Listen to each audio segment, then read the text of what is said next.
వైకుంఠంలో ఉన్నటువంటి భావన కలుగుతూ ఉంటుంది. ఇక్కడికి చాలాసార్లు వస్తామమ్మా మేము. చాలా అద్భుతం అన్నమాట.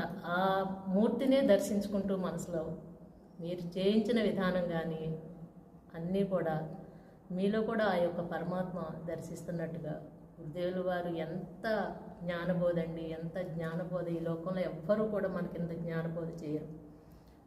అలాంటి గురువుని మనకి వ్యాసదేవుల వారు చెప్తూ వ్యాసదేవుల వారి మాట గురుదేవుల ద్వారా వస్తూ ఉంటే వారే ప్రత్యక్షంగా అక్కడ కనిపిస్తున్నారు అనేటువంటి భావన మనస్ఫూర్తిగా విన్నటువంటి నాకు ఎంతో అనుభవపూర్వకంగా ఉంటుందమ్మా.